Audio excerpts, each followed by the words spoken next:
Welcome to EGF Academy. I am Dr. Gitanjali. Today's topic is water pollution. So water pollution means addition or presence of undesirable substances in our water such as organic matter, inorganic matter, biological matter, radiological matter, heat, which degrade the quality of water and it becomes unfit for our use. This is a definition of water pollution.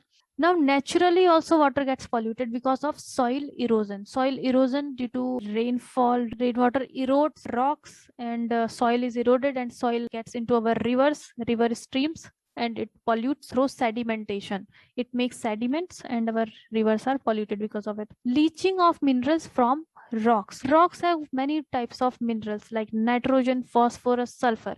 So whenever a river passes through it or there is heavy rainfall, these nutrients or minerals gets into the water and they cause eutrophication. Eutrophication means algal growth. It also destroys the quality of the water.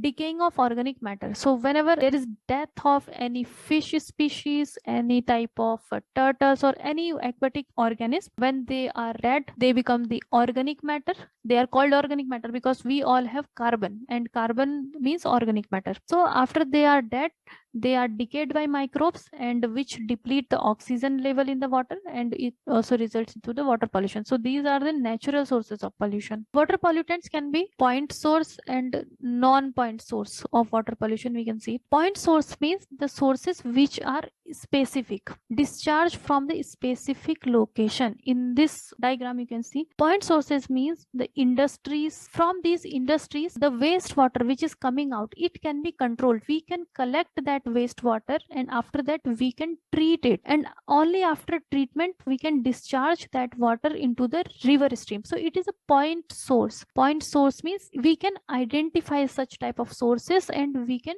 treat the water, but some are non-point sources. For example, croplands, these agricultural fields. So we cannot control the pollution from here. Suppose we are adding fertilizer. Fertilizers have nitrogen and phosphorus. So we cannot control the flow of nitrogen and phosphorus from these agricultural land, so they become non-point sources. Like suburban development, our urban streets, these are the cities, and in cities there are sewage water and all these things, so they are little bit of difficult to be controlled. So these are called non-point sources. They include discharge or pollutants from the diffused sources such as runoff from agricultural feed, grazing lands, construction sites, abandoned mines and pits. To join our online course, please visit registration link given in the description box. You can contact us on given numbers regarding any query related to online courses.